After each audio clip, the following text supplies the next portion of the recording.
Hello, welcome to Module 2, Lesson 1.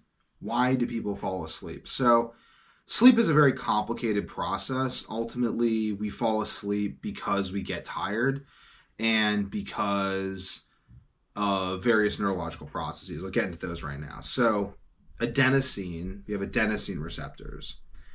And this compound adenosine builds up the whole time we're awake, and it binds to these adenosine receptors. And this is one of the things that makes us feel tired and eventually go to sleep. This isn't the whole story because caffeine influences this. You can go to sleep when your adenosine is low. There's a whole bunch more.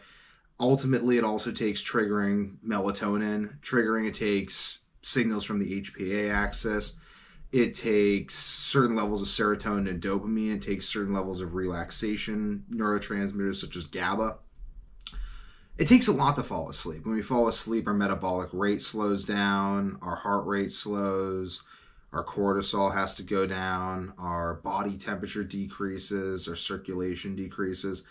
There's many things going on when we're sleeping. And in some sense, why we fall asleep is kind of unknown. Like, we ultimately don't understand why people fall asleep. We have some neurological explanations of the mechanisms involved, but really don't know why people fall asleep. We know that increasing GABA activity with benzos and drugs like that can help people fall asleep. We know supplementing with melatonin can help trigger sleep. We know that reducing cortisol can help people sleep. We know that various other drugs have various effects on receptors that, under certain contexts, at certain doses, can promote sleep. At higher doses, they can prevent sleep. It's complicated. Like caffeine, if you've never had caffeine before, you take caffeine, you may be up for a very long time. Also, though, some people react differently to caffeine, where caffeine actually makes them tired.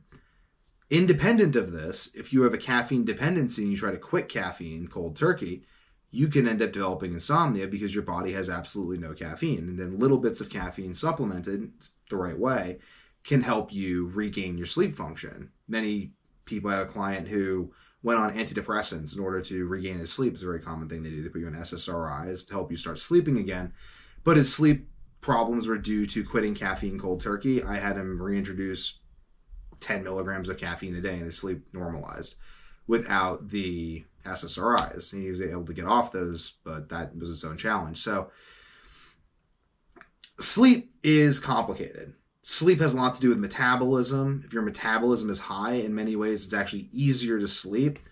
If your brain is active, it's easier to sleep. If your brain's in a stress state. A stress state, in many ways, is a state of lower activation. Our brains conserve resources and activate less of themselves when we're very stressed. And this makes it harder to sleep, having, in many ways, like supplementing tyrosine. Increasing dopamine activity can help sleep, but also, though, increasing dopamine is stimulatory, and that can also hurt sleep. So there's this paradoxical thing. Like, why do we sleep? Really, like, why do we sleep? Is it signaling from the serotonin system? Is it signaling from the dopaminergic system? Is it signaling from the GABA system? Is it signaling with adenosine? Like, what's going on here?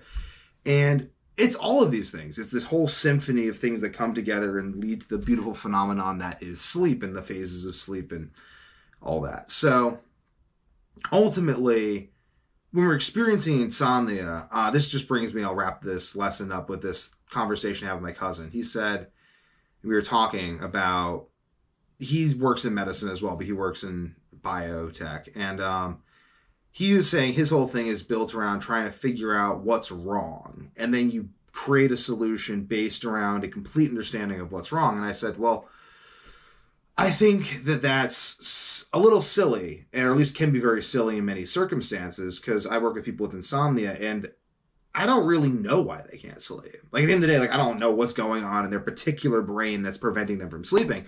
But I know if I take them through steps A through G, they will start sleeping again. And he was like, well, that's bad, though. I mean, you should know why they're not sleeping, and that will help you fix it. I'm like, well, not really, actually, because Western medicine tries to do that, and they're unable to fix it. Or at least they haven't yet. I mean, so unable, let's just say unable. I mean, they have way more resources than me and everything, and I've been able to figure out how to fix it, and they haven't. So unable. Their frameworks don't work for this. Unable to fix it. And that's because they're looking for this, like, root cause. They're like,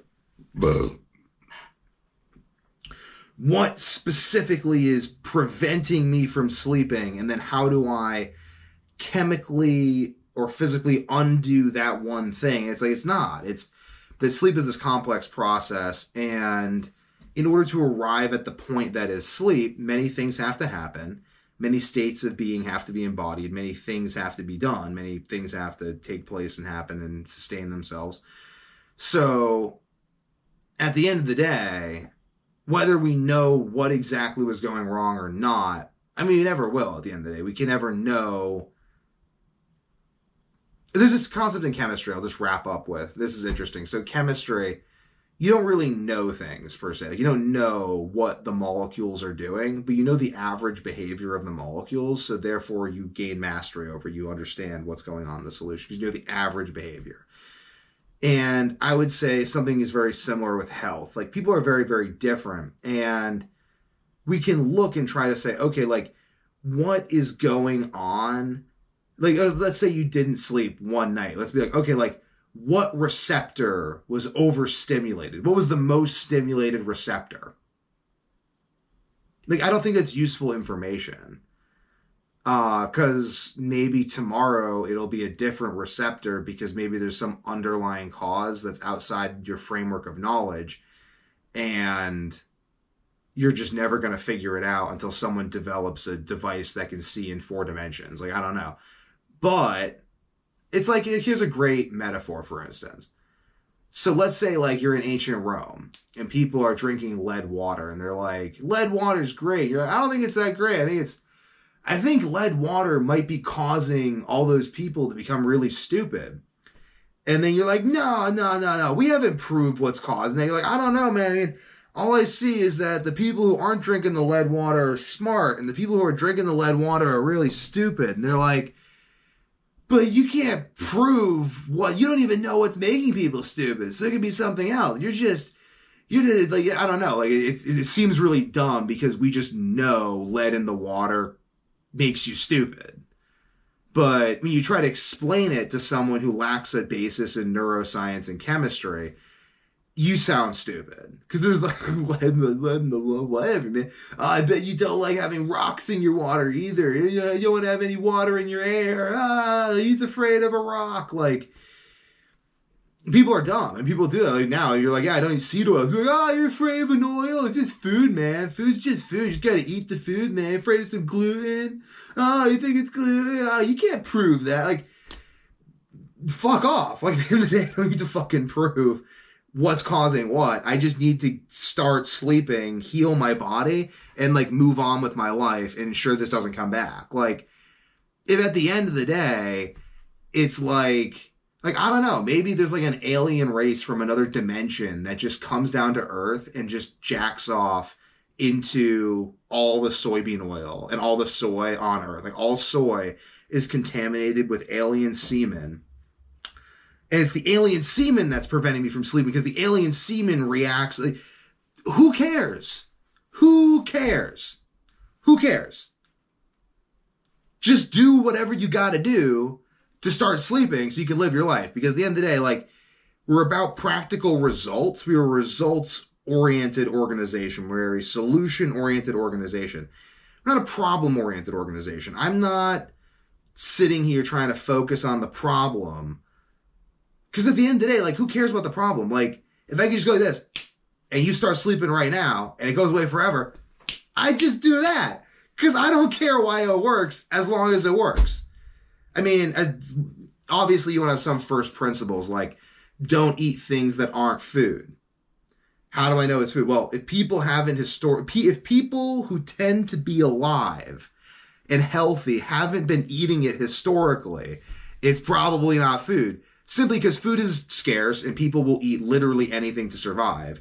So if you look, you can't find a single example of a society that's consumed something for 500 years. It's just not food. Maybe it's food, but anyway, I mean, one man's food is another man's poison, so there's levels of nuance. But basically, with the whole why do people sleep, why do people fall asleep, we don't know. We don't know why people fall asleep.